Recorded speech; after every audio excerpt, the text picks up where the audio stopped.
And everyone knows that I have PTSD from military sexual trauma. So is it any shock that it takes me 20 to 30 minutes just to get to the restaurant?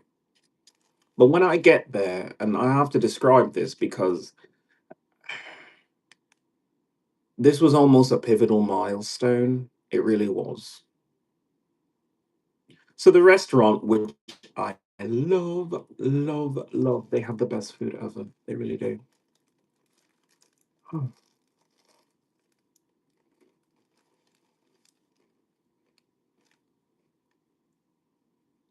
it's so good.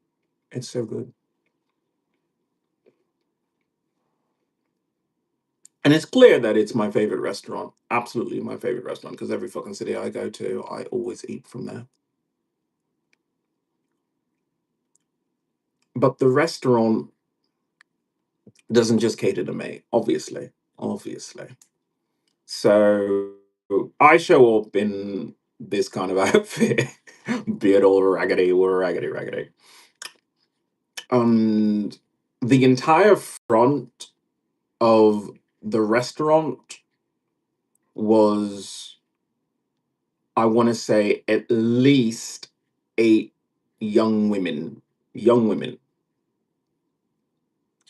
And I didn't know what I was going to do because I can't just wait for them to leave. They look like the type that was just going to just sit and talk and enjoy themselves forever. And of course, they got there before me, suspiciously. My PTSD radar was just through the roof, through the roof.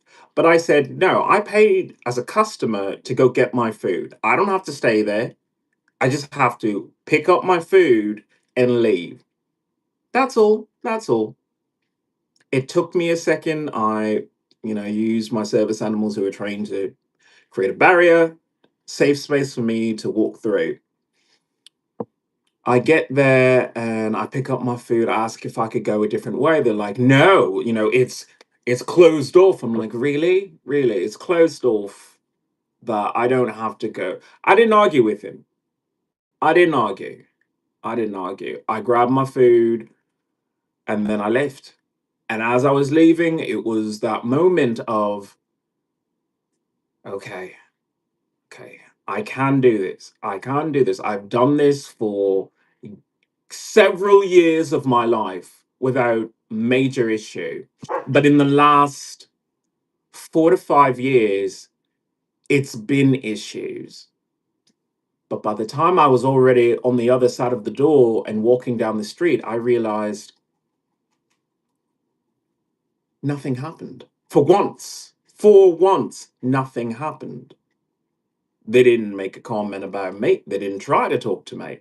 They didn't make a comment about my service animals. They didn't try to talk to my service animals. The whole incident wasn't an incident at all. It was just nothing. Absolutely nothing. And I know that Seattle, the place where I have been stranded, is trying to say, dude, you have PTSD up the fucking hilt, but not everyone is out to get you. I know it feels that way, but not everyone is out to get you. Let us prove to you, because obviously that's what this was. I'd like to think that this was a perfect moment of, oh, well, I guess some days are normal.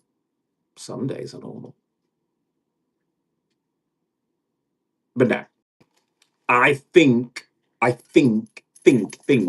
that this was more of a, can you handle this? Can you handle walking past a group of women? Because you see one solitary woman on the street, you clear 2 or 3 blocks to avoid her.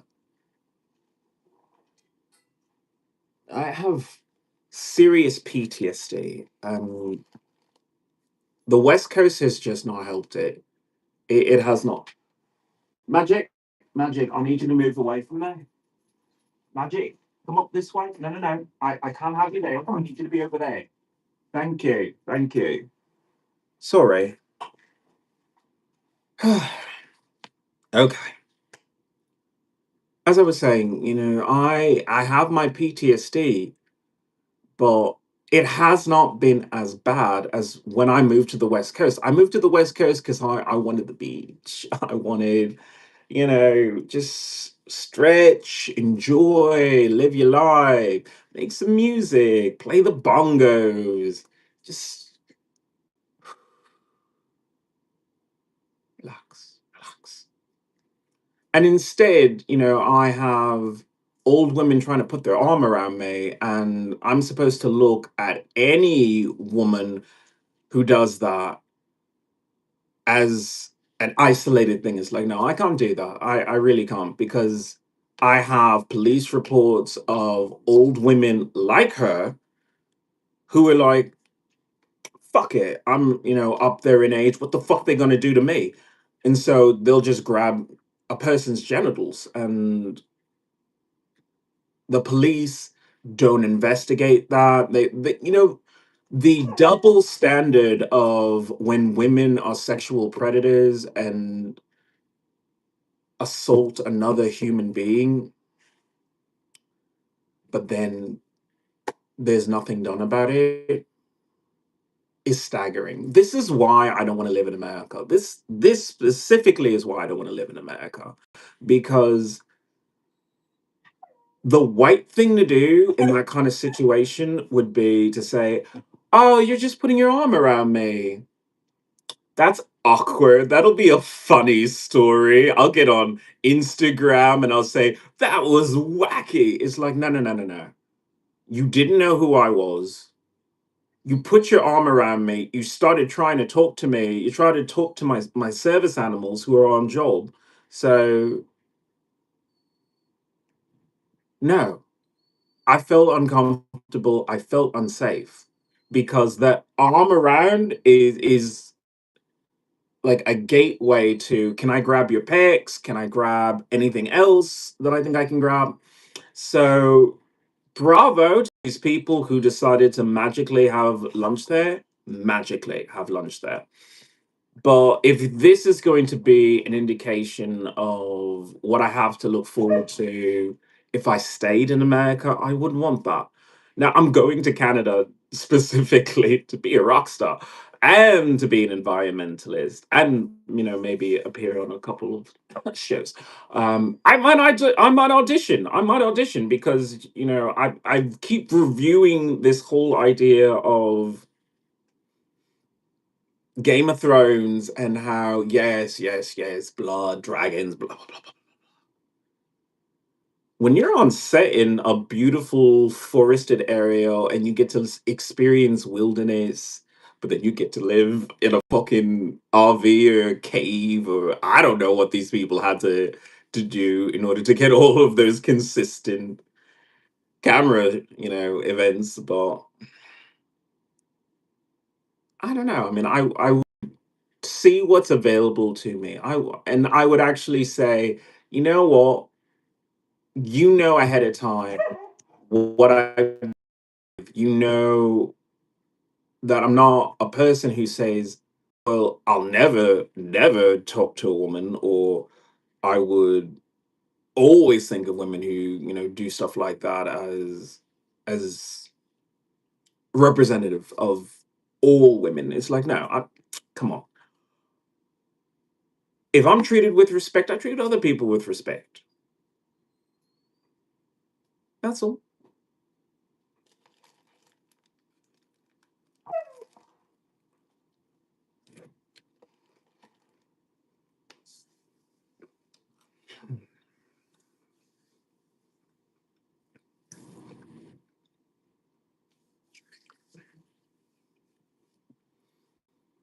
I mean, I'd like to think that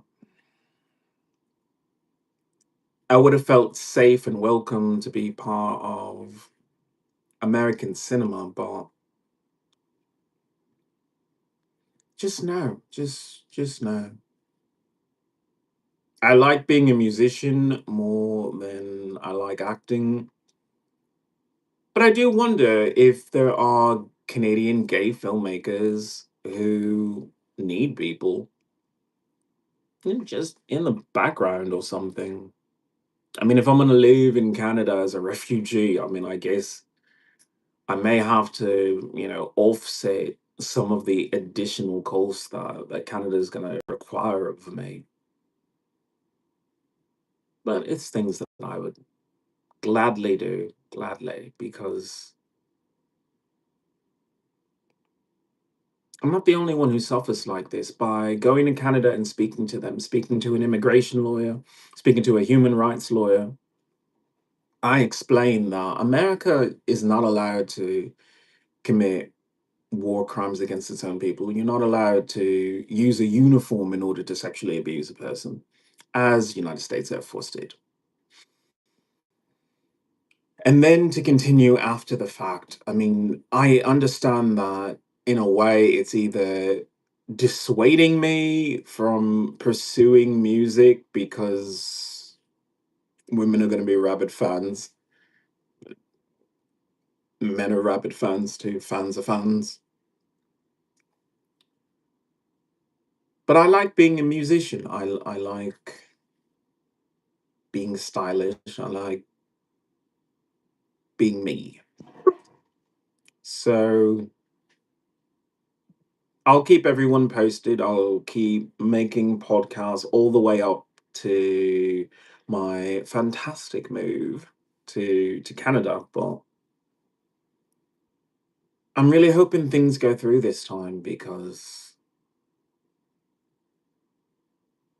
there are a lot of veterans like myself who have PTSD, and then they have the PTSD freakouts, and then whole companies say, "Ah, you're just too difficult. You served our country. You served our country so that the country would still be here.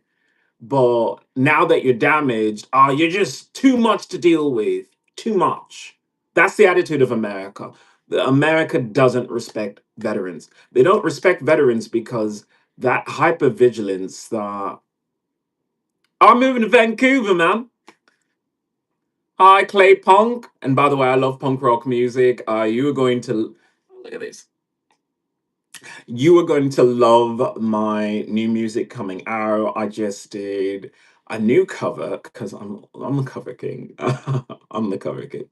So I did a new cover of Marianas Trench, Desperate Measures, and it's so cool because it is a little bit of crooning, I have to admit, and just really funky synths. Really funky synths. So that should be out within the week. But my two covers of Alex Johnson are going to be out within like 3 days. I think I'm in Love with My Guitar is currently out. You might have to check on Apple Music and Tidal, but if you have YouTube Music, it should be out now. I'm on the East Coast, but I hear Vancouver is great. Cool, cool, cool. I really want to move to Quebec, but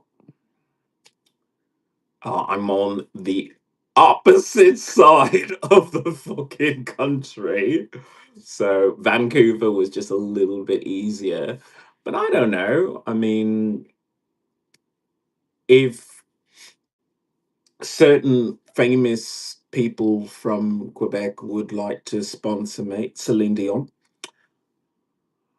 I don't know. I might move to Quebec where I belong because I have to speak to the Mohawk tribe about the chemical spill of heating oil on their reservation that affects their drinking water, which affects the water that they use to shower with. Things that, we take for granted. You turn a faucet on and you expect something to come out that isn't going to make you drastically sick. And I don't think Canada is handling this appropriately with the reverence of these people were on a reservation.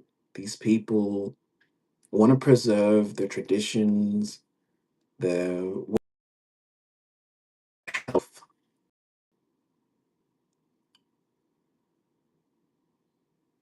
How can you not feel for these people? How can you not feel for them as Canadians? Um, I'm not of the Mohawk tribe. I don't know them personally. It's just that I'm indigenous, so I feel like I have to speak up for indigenous people. Montreal is such a fun town. I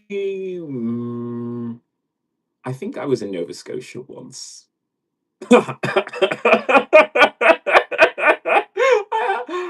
I think. Okay. Canada is decades behind in how we treat our indigenous. Well, I'm sorry to hear that. But are you sure about that? Because isn't none of it like its own indigenous sovereign nation that is somewhat connected still to Canada, but aren't they doing well? I mean, I guess I'm ignorant because I don't know. I'd like to find out because I like the idea of being a part of a community that lives like I do and understands things on, I guess, a more magical level. I walk down the street, and because I have animal handling as my character skill of D&D, or maybe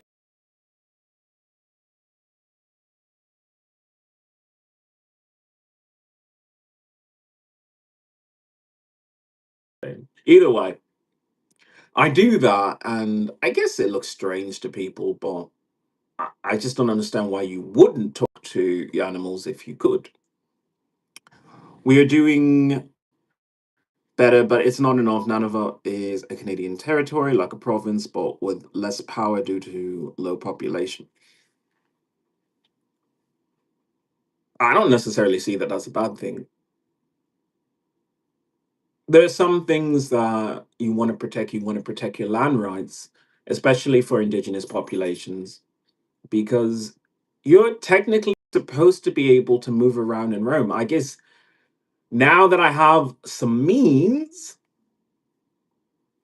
in order to move around, it just reminds me of that's what my ancestors used to do. They used to say, okay, well, the buffalo moved here, so we'll move where the buffalo moves. Or, there's some wolves in that area, so maybe we move up this way or down that way, but we keep moving.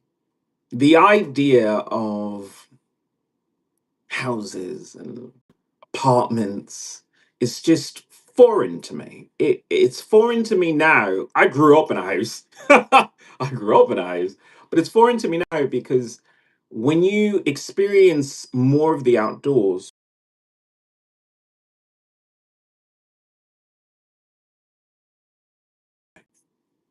but when you experience more of the outdoors, you don't want to stop enjoying the outdoors because it feels good to have the sun on your skin. Just a little bit of sun, not too much. You don't want to get skin cancer, but just a little bit of sun just brightens up your day. The ability to walk around brightens your day. I walk around in the shortest shorts I could possibly find because I want some vitamin D in so many ways. But I like the idea that maybe Canada, because it's so damn cold, has forests and has people who say, I guess trees are cool. Canada, for all our faults, we were doing better than the US at least. Quite a mess down there. Yes, I love the outdoors. I grew up on a cattle farm. I miss the cows every day. Oh, by the way, this lovely gentleman here is Echo, my Australian shepherd, and he is trained in so many ways, but mostly for my PTSD. I have some very, very personal issues, complications because of my PTSD. So I hope things get better. But for right now, I don't have to suffer alone. And this lovely, lovely, caring creature takes care of me. It reminds me, to take care of things that are just beyond me, tasks that I used to be able to do before my military sexual trauma. And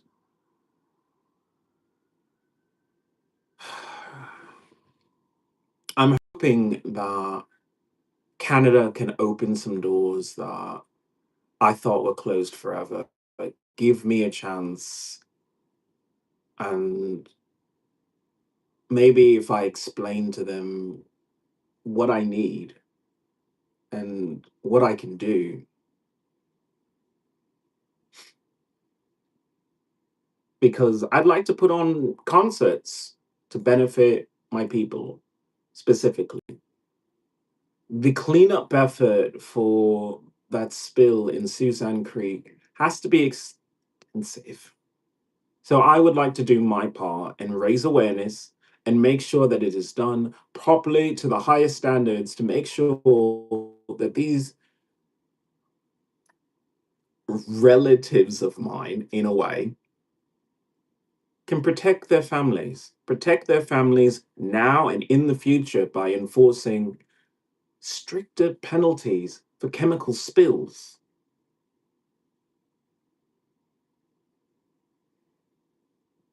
Nova Scotia duck hullers. Huh. I will look that up. A Canadian breed. I didn't know Canadians had an interest in dog breeding. I guess that would make sense. I hope Canada treats you well. I hope so too. Because I love Canadian rock music. I grew up on Canadian rock music. It speaks to me in a way that other places just don't. Fifi Dobson is my favorite musician. I think I sing her at least once a day. Same with Alex Johnson. I've just glued to that soundtrack, her style and everything. I found it amazing. There's a lot of talent in Canada, and I'd like to be a part of it. I'd like to maybe collaborate.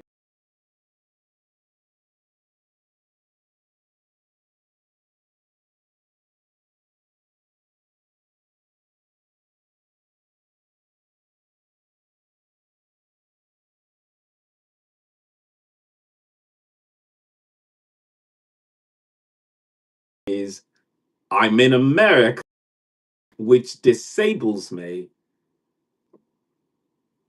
Many veterans have it in their heads. Okay, you're disabled, put your head down, build your bunker in your backyard, store whatever you need to do, canned goods, start, your own preservation jars of fruits and all that. But then you start looking at the situation of you're just walling everyone else out. And if you don't feel comfortable or safe, then why are you there? And why aren't you part of the solution? America doesn't want to change, it doesn't want to grow, it doesn't want to improve these towns. And I want to build better towns. So, as much as I'm going for refugee studies, I think I just need a break. And then I want to go back and help my country because by building a brand new town, people to see that the police can't do everything. Crime is always going to be an issue when you say, you know what? I don't know my neighbors. I don't care to know my neighbors. I don't want to be involved. That's where crime starts. You think it's because someone new comes into your town, or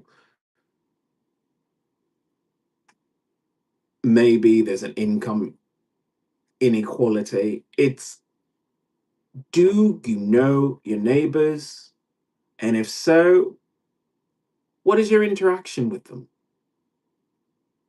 If you don't like your neighbors, then maybe you should have your own neighborhood. Maybe you should talk to your friends. And I'm saying this to you too, Clay. I don't know how old you are or what your situation is, but I always recommend to people, if you find that you have a group of people who you get along with, then you might want to consider saying, you know what? I would save a lot of money, a lot of hassle if I just said, maybe we could be roommates. If not roommates, we could be people who share houses on the same block. These little things are what makes your life better.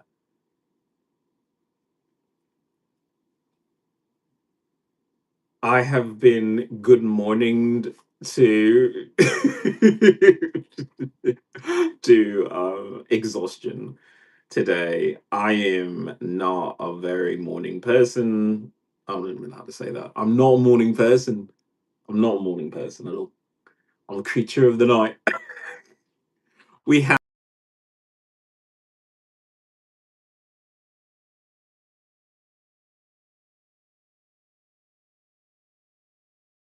the who's very lucky to grow up in a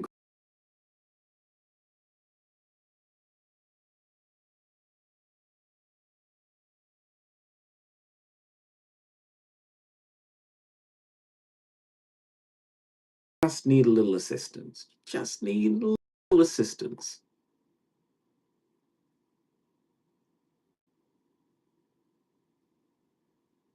If I'm being honest, yes, I guess I should say thank you at some point for people who are helping in a way, but there has to be an easier way to do this. There has to be, because that help comes with a cost, it comes with pain and suffering. So thank you to the people who have helped, but let's move toward a place where maybe I can solve some of this stuff on my own. A great little village in Nova Scotia. Huh. Well, did you stay or did you move? You don't have to answer, but I'm curious, when you have a neighborhood that you felt welcome in, did you stay in that?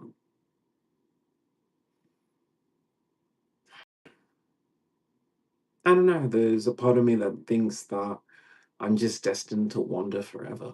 And I'm okay with that. I like travel. But then what am I going to do on a 12 to 13-hour trip with all these lovelies? I'll have to get a special carrier or something. This way they're more comfortable. I left for a better career, but I will move back as soon as I can. Hmm. All right. I have calmed down. Thank you.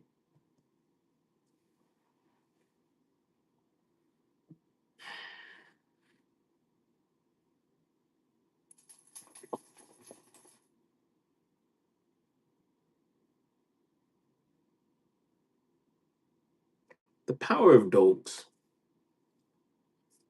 I'm really happy and really lucky to have found not just one, but two amazing animals to be my service animals.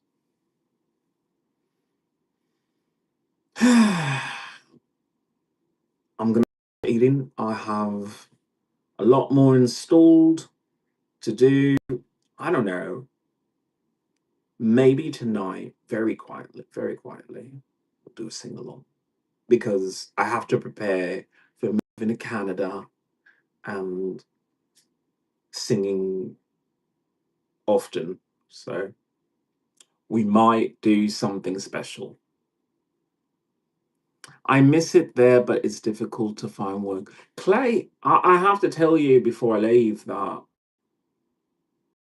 if you really love a place, if you really love a nurturing environment, then you can't think about the money. You can't think about how much it costs. You just have to think, do you want to be happy? Do you deserve to be happy? If the answer to those questions are yes. Oh, how old is the Aussie Shepherd? My mouth is terrible. I think he's going to celebrate a birthday soon, so I might have to throw him a birthday party. What kind of present do you get an Australian Shepherd Day? I mean, if I had my way, I'd just get him another Australian Shepherd, because then he would have yet another playmate to enjoy when he's not on task. All right, everyone. My name is Ian Iliona. I'm an environmentalist. I'm a human rights activist. I'm a mutant. I'm a werewolf. I hope to see you on the next podcast. Keep in mind that my cover of Desperate Measures is coming out soon. I will put a link here.